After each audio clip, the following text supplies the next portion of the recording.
Donc aujourd'hui, je vais vous parler de l'aloe vera à boire. Alors l'aloe vera est vraiment le docteur vert, on l'appelle le docteur vert puisqu'il a vraiment énormément de vertus.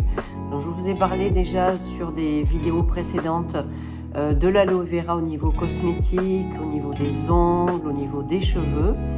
Je vous en reparlerai vraiment de façon détaillée si vous le souhaitez sur chaque justement petit problème et petit bobo. Mais là aujourd'hui on va vraiment aborder l'aloe vera à boire avec le docteur vert. Alors on parle effectivement de l'aloe vera pour ses effets au niveau digestif. Mais je vais vous expliquer, ce n'est pas uniquement au niveau digestif, mais on va rentrer vraiment dans tous les détails. Alors effectivement, l'aloe vera a un effet sur le foie et sur le rein. Alors pourquoi l'aloe vera a un effet sur le foie et le rein? Puisque on est vraiment sur du nettoyage au niveau justement de ces organes.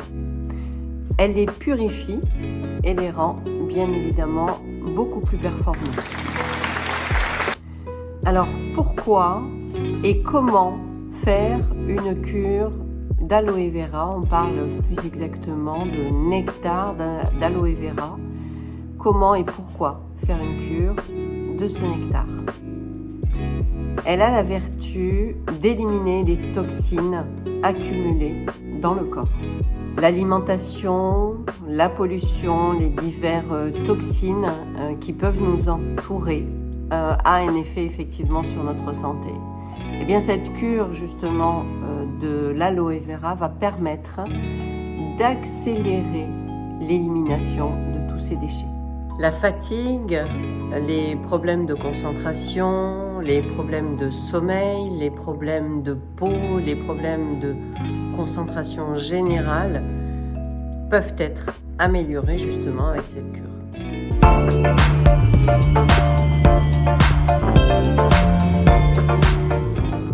L'aloe vera permet également d'activer la circulation sanguine et lymphatique et a une action immunostimulante, donc une action sur l'immunité générale.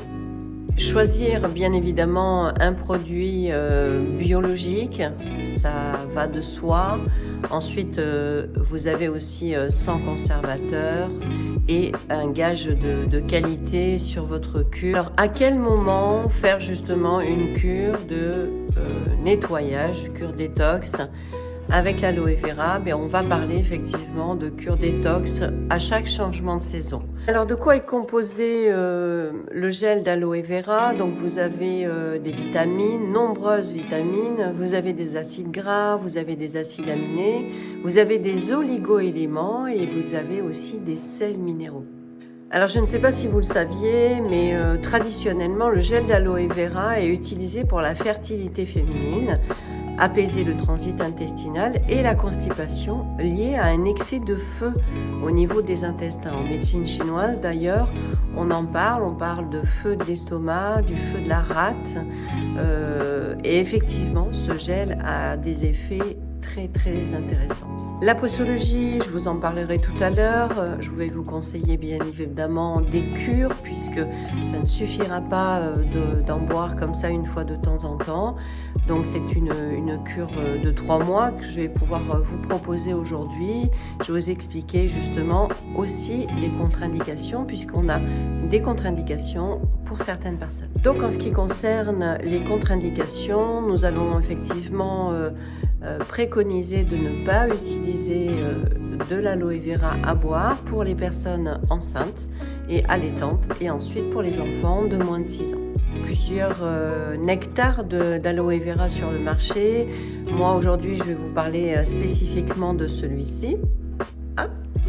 Voilà, étant donné que là on propose un nectar d'aloe vera à base de miel et de nectar d'agave qui rend son goût absolument délicieux. Combien de fois aujourd'hui qu'on peut consommer cette cure? Alors on a deux possibilités. On a en fait la cure d'entretien et la cure intensive. Alors on va commencer par la cure d'entretien, c'est une fois par jour à raison d'un bouchon, c'est-à-dire 30 ml de nectar d'aloe vera.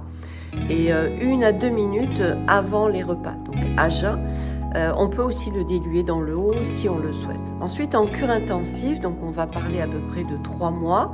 Là, on va consommer 3 fois par jour, toujours 30 ml de nectar d'aloe vera et toujours pareil, 1 à 2 minutes avant le repas, de façon à avoir tous ces effets maximales. Et éventuellement, on peut encore une fois le couper avec de l'eau. Alors, après ouverture, bien évidemment, on doit le stocker à l'abri et dans votre frigo. Quels sont les dangers éventuels de l'aloe vera, du gel d'aloe vera? Moi, aujourd'hui, le conseil que je vous donnerai, c'est surtout de ne pas vous le fabriquer vous-même. Vous avez peut-être justement cette plante magique chez vous. Vous pouvez effectivement la couper, le mettre sur les petits bobos quotidiens, voilà, sur la peau, des choses comme ça. Par contre, au niveau justement de la boisson, vous avez des particules qui peuvent être toxiques justement à la fabrication maison. Donc je vous conseillerais vraiment de l'acheter et que ça soit fait, fabriqué par des professionnels pour justement ne pas avoir cette toxine toxique. Est-ce que l'aloe vera permet de perdre du poids ? Donc les propriétés effectivement de détoxifier et la combustion au niveau des graisses de l'aloe vera sont un moyen sain pour perdre du poids.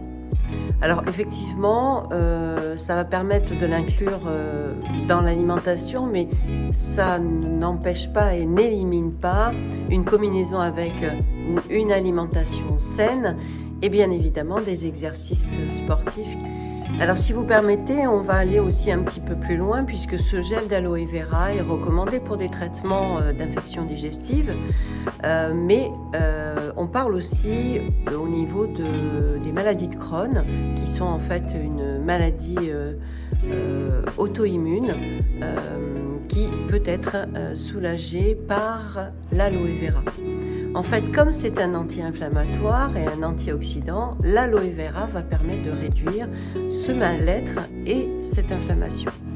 Je sais de quoi je parle puisqu'effectivement j'ai connu une rectocolite hémorragique et qui est une pathologie cousine de la maladie de Crohn. Et je peux vous assurer que c'est assez épatant sur le résultat. Est-ce que l'aloe vera est bon pour le cœur ? L'aloe vera peut réguler le taux de glycémie. Alors on va également agir au niveau en régulant justement ce taux de cholestérol et de triglycérides qui sera bénéfique pour le cœur. Donc la réponse est oui. Alors tout à l'heure effectivement je vous parlais des vitamines et de tous les composants de l'aloe vera. Est-ce que l'aloe vera contient du fer ? Bon, oui, bien évidemment, je vous ai parlé de minéraux, donc on parle de chrome, de phosphore, de cuivre, de fer, de sélénium, de magnésium, de manganèse, de potassium, de sodium et de zinc. Alors, quoi de mieux effectivement de faire une cure d'aloe vera puisqu'en fait vous aurez tous ces composants en un petit bouchon qui vont permettre effectivement de réguler. Moi j'appelle souvent ça en fait une table de mixage. Voilà, j'imagine une table de mixage où ce qu'on peut ingérer, ce qui peut aider notre corps en fait va permettre vraiment de réguler toute cette table de mixage, une vraie machine exceptionnelle de notre corps humain.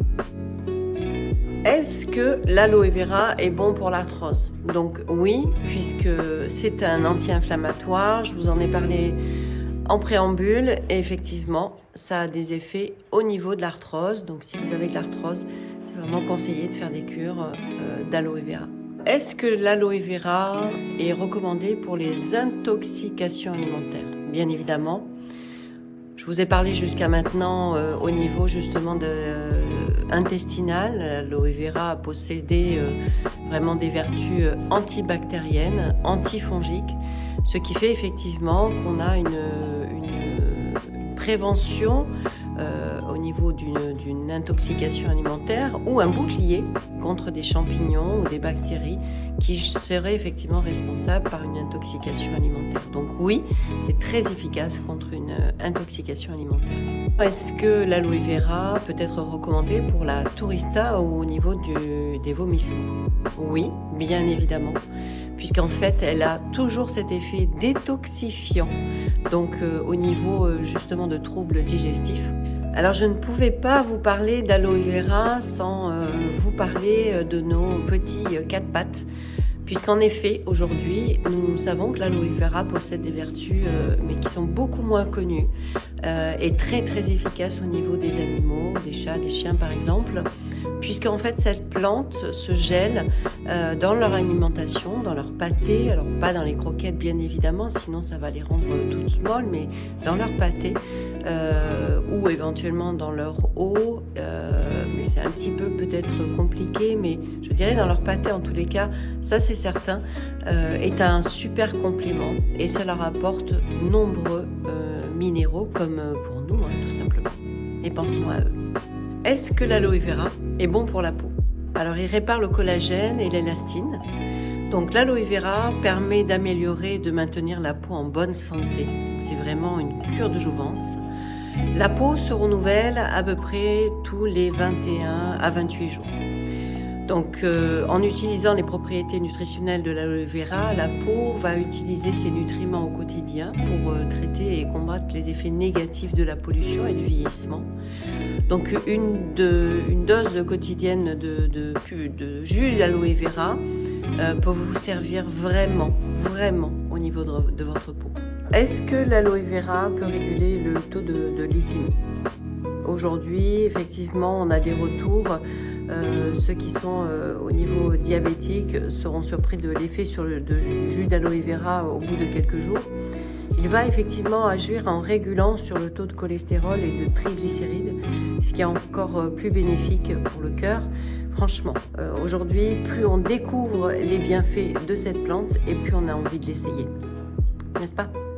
Puis, est-ce que vous connaissez les vertus de l'aloe vera sur les oreilles et sur les yeux? On propose souvent de l'aloe vera effectivement pour le corps, le visage, les cheveux, mais on parle pratiquement jamais de ce gel pour les yeux et les oreilles. Pourtant l'aloe vera est très efficace dans ces deux sens, puisqu'effectivement cette dernière astuce agira au niveau des oreilles et au niveau des yeux. Si vous rencontrez des problèmes au niveau d'infection ou des inflammations au niveau des oreilles et des yeux, n'hésitez pas surtout à boire ce jus d'aloe vera.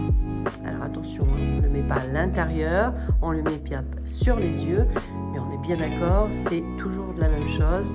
On ingère des 30 ml en cure.